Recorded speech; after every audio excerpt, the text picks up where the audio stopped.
សូមគោរពនឹងជម្រាបសួរប្រិយមិត្តដែលតែងតែគាំទ្រលើ YouTube Stand Up Channel របស់យើងខ្ញុំចាស់ថ្ងៃនេះផងដែរសូមលើកយកព័ត៌មានសិល្បៈតារាទាំងក្នុងស្រុកនិងក្រៅស្រុកផងដែរចាស់ចង់ដឹងរឿងនីមួយៗយ៉ាងណានោះចាំសូមតាមដានជាមួយនឹងខ្ញុំចាស់ឥឡូវលើសូមលើកយកទី1មុនតាក់ទងទៅនឹងក្រនតែកើតមិនបានប៉ុន្មានផងកូនស្រីគង់សុជាតិច្រមុះខ្ពស់នឹងមុខមាត់គួរឲ្យខ្នាញ់បែបនេះទៅហើយចាស់ចង់ដឹងរូបភាពរបស់កូនស្រីអ្នកស្រីគង់សុជាតិយ៉ាងណានោះសូមតាមដានជាមួយនឹងខ្ញុំភ្នំពេញបើគិតមកទល់ពេលនេះកូនស្រីពិធីការនីដ៏ឆ្នើមអ្នកនាងគង់សុជាតិបានឃើញពន្លឺព្រះអាទិត្យមួយខែ2ថ្ងៃហើយដែលរូបគេបានកើតកាលពីថ្ងៃទី4ខែមករាឆ្នាំ2017ចំពោះកូនស្រីរបស់ពិធីការនីរូបនេះដែលមានឈ្មោះថាជាសុជាតិនារីហៅដូរីគឺពិតជាមានប្រជាប្រិយភាពមិនធម្មតានោះទេព្រោះថាចាប់តាំងពីរូបគេកើតភ្លាមឃើញតារាល្បីៗដូចជាកម្ពុជាតារាចម្រៀងកញ្ញាអសគុណកញ្ញានិងមិត្តភ័ក្តិជាច្រើនអ្នកទៀតបានទៅលេងជាមួយចាស់សន្ទុះជារឿយៗមិនចេះដាច់តតែសោះក្នុងនោះដែរគេក៏ចាប់អារម្មណ៍ផងដែរថាខ្ទង់ច្រមុះកូនរបស់អ្នកនាងគង់សុជាតិពិតជាខ្ពស់និងទម្រង់មុខគួរឲ្យខ្នាញ់ខ្លាំងណាស់តាំងពីតូចតែម្ដងជាពិសេសមានអ្នកលេងបណ្ដាញសង្គមមួយចំនួនបានពោលពាក្យលេងថាបើគួរឲ្យស្រឡាញ់ថ្នាក់នេះប្រហែលជាធំឡើងអាចខ្លាចជាតារាល្បីឬវិធីការនីដូចជាអ្នកម្ដាយគេហើយចាស់ចាំអីទៀតតោះមើលរូបខ្ជូតរបស់ក្មេងស្រីតូចដូរីទាំងអស់គ្នាថាយ៉ាងម៉េចដែរចាស់សូមអញ្ជើញមើលចាស់នេះគឺជារូបភាពដូរីចាស់ដែលជាកូនស្រីរបស់អ្នកស្រីគង់សុជាតិផងដែរចាស់មើលទៅគឺពិតជាគួរឲ្យស្រឡាញ់គួរឲ្យខ្នាញ់គួរឲ្យចង់ថាបមែនតើចាស់មុខមាត់ចាឥឡូវព័ត៌មានសិល្បៈតារានៅក្នុងប្រទេសកម្ពុជាយើងនេះក៏បានបញ្ចប់ទៅហើយដែរចូលទៅរឿងទី2តាក់ទងទៅនឹងអាណិតណាស់នាងផាត់ណាផាត្រូវដើរតួនាទីពីរយ៉ាងក្នុងពេលតែមួយគឺជាកូនផងនិងជាម្ដាយផងចា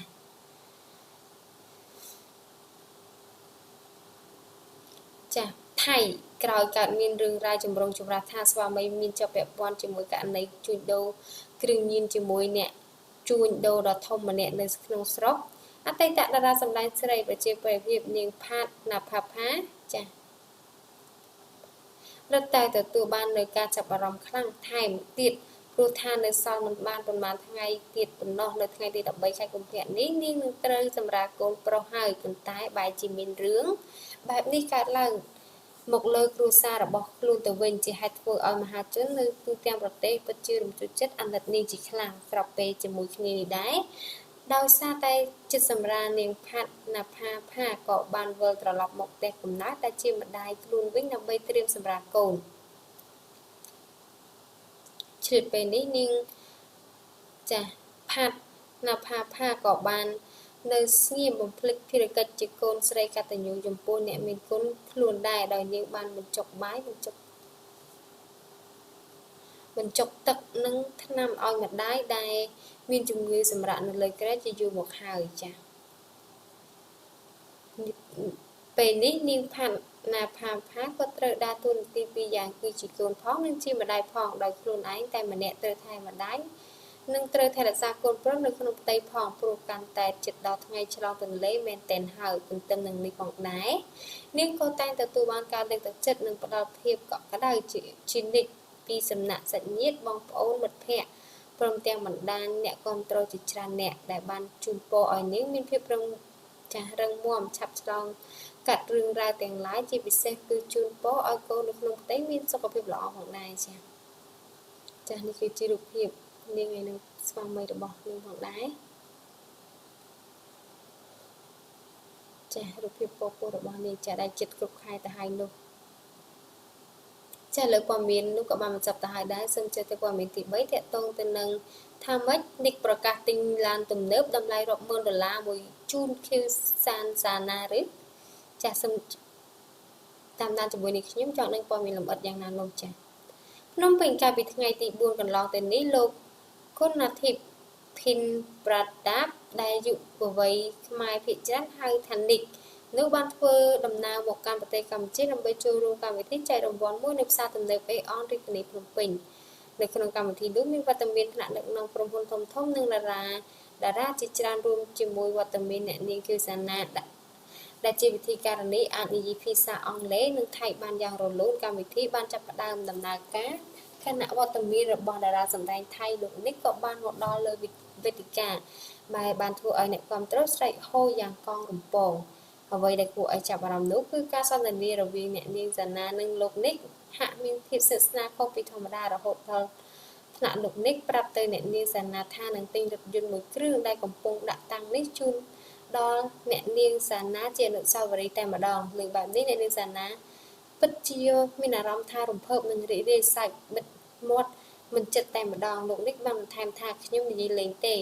អ្នកនាងសាណាក៏សើចទាំងដឹងក្នុងចិត្តមុនទៅហើយថាលោកនិកគ្រាន់តែនិយាយលេងដើម្បីបង្កើតភាពរីករាយដល់ទស្សនិកជនតែម្ដងចុងក្រោយអ្នកនាងសាណានៅតែមិនបាន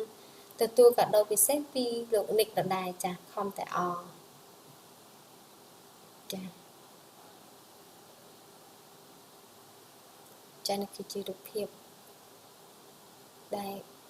ទីកំបាននិយាយជាមួយគ្នាចាឥឡូវព័ត៌មានទី3នេះក៏បានបញ្ចប់ទៅហើយដែរសូមចូលទៅព័ត៌មានទី4តាក់ទងទៅនឹងគឹមតេហ៊ីទម្លាយពីជីវិតក្រោយពេលរៀបការជាមួយរ៉ែនចាចង់ដឹងថានាងទម្លាយអ្វីខ្លះនោះរឿងអ្វីខ្លះនោះសូមតាមដានជាមួយនឹងខ្ញុំកូរ៉េខាងត្បូងថ្មីនេះអ្នកនាងគឹមតេហ៊ីបានផ្ដល់កិច្ចសម្ភាសន៍មួយនៅចាជាមួយនឹងភ្នាក់ងារសារព័ត៌មានរបស់កូរ៉េដែលមានឈ្មោះថា Sport Seoul ដោយក្នុងនោះផងដែរអ្នកនាងបាននិយាយរៀបរាប់ពីស្ថានភាពជីវិតក្រោយពីរៀបអាពាហ៍ពិពាហ៍និងបានទម្លាយពីមូលហេតុពីក្រោយការរៀបចំពិធីមង្គលការរបស់នាងថាហេតុអ្វីបានជានាងសម្រេចចិត្តធ្វើវាឡើងជាលក្ខណៈបែបសាមញ្ញមិនធ្វើ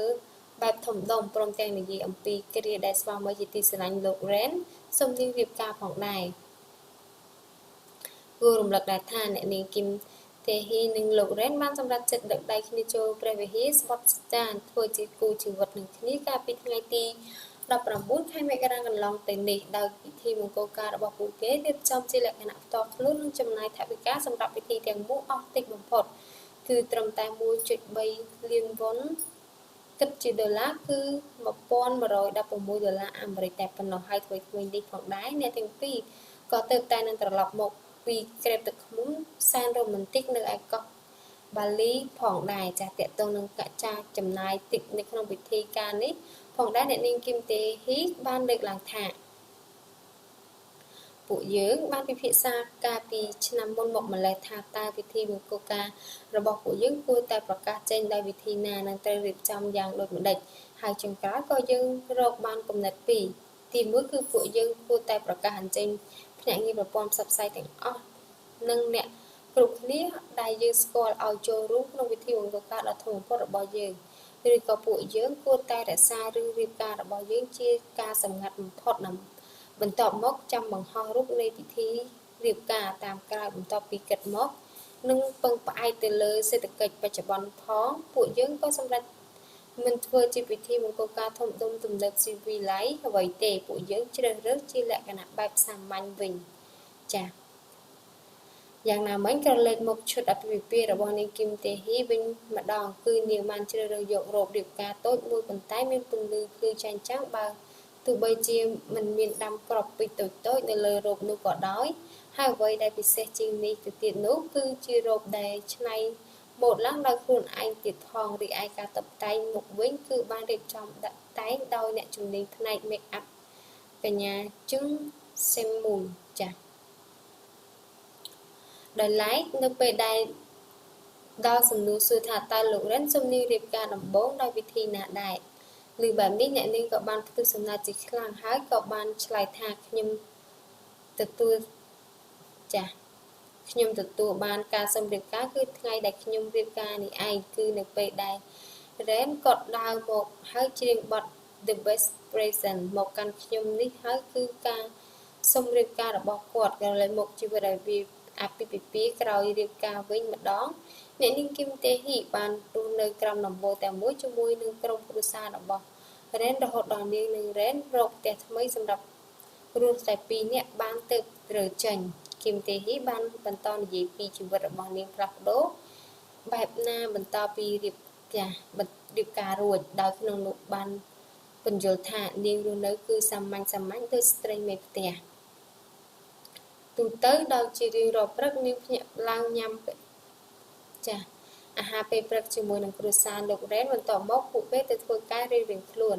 នាងព្យាយាមពន្យល់បន្ថែមពីការរស់នៅជាមួយឪពុកម្ដាយក្មេកជៀសវាងការយល់ច្រឡំដែលជាទូទៅនៅកូរ៉េខាងត្បូងតែងតែមានគំនិតអវិជ្ជមានទៅលើការរស់នៅជាមួយឪពុកម្ដាយក្មេកអ្វីៗដែលខ្ញុំនិយាយមុននេះអាចនឹងធ្វើឲ្យអ្នករាល់គ្នាយល់ខុសថាការដែលយើងរស់នៅជាមួយនឹងឪពុកក្មេកយើងគួរតែប្រុងប្រយ័ត្នក្នុងការបញ្ចេញរឿងទាំងនេះឲ្យអ្នករាល់គ្នាដឹង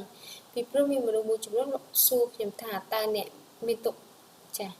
មិនបានរងទុក្ខវេទនាអ្វីទេពេលដែលរស់នៅជាមួយឪពុកក្មេកអញ្ចឹងប៉ុន្តែឪពុកក្មេករបស់ខ្ញុំគាត់ជាមនុស្សចិត្តល្អខ្លាំងណាស់ខ្ញុំយល់ចិត្តហើយខ្ញុំនឹងរស់នៅទីនេះជាមួយគាត់រហូតដល់ពួកយើងរកផ្ទះថ្មីបានលើពីនេះ